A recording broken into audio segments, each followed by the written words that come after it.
Well, good morning, everyone. I feel a bit like the warm-up act on Live at the Apollo. You know, I'm the warm-up act to get you all in the mood for all the other comedians that are going to speak afterwards. But I was going to start with that, but I'm not, because the speakers that we've got coming afterwards are absolutely fantastic. We've got some terrific speakers today, and you're going to be entertained no end.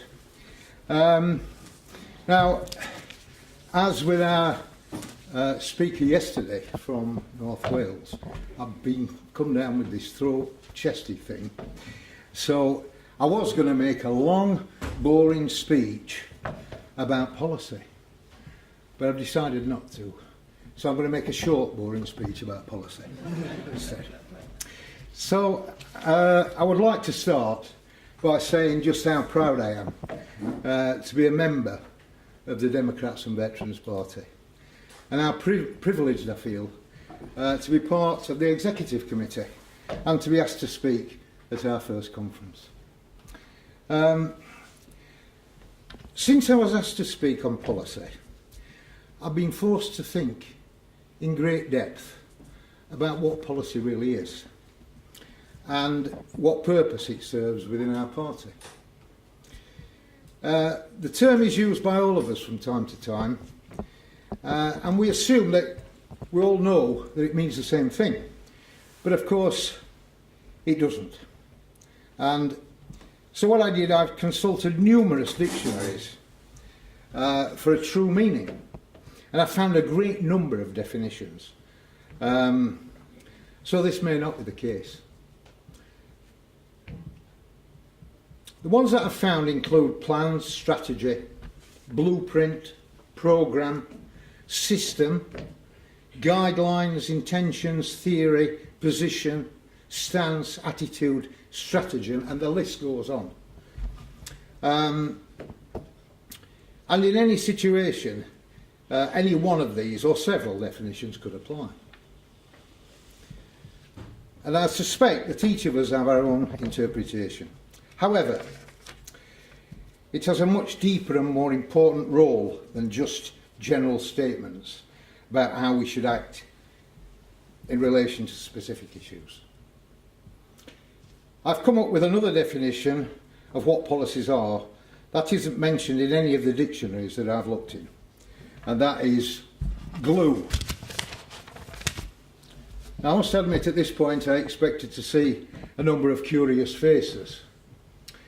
And maybe you're ahead of me and understand already that in addition to our founding values, our policies are the glue that sticks us together as a party.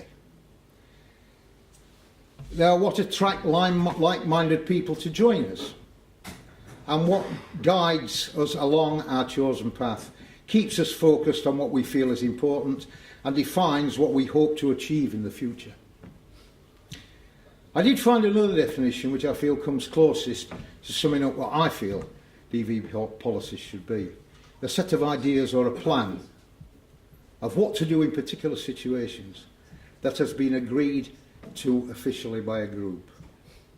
And it's the latter part of that statement that is most important to us.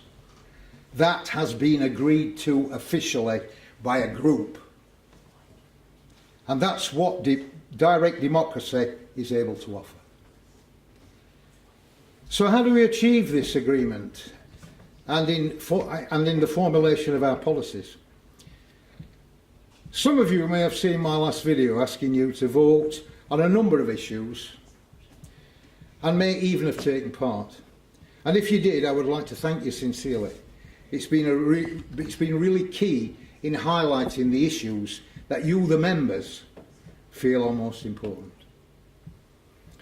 What I am now proposing to do is to release a second video which will clarify how we intend to take the process forward to the next level.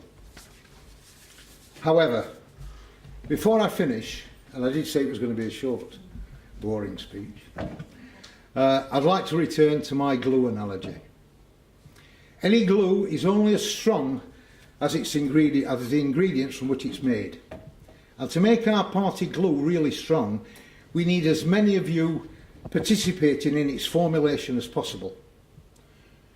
No other political party in the UK does or has ever offered individual members the opportunity to be so intimately involved in policy development. So please get involved in the next phase of the process, and let's show all UK voters how they can, on an individual basis, make their voices heard through the DV party and direct democracy. If anyone's got any other questions, I shall be around for the rest of the day. Thank you very much.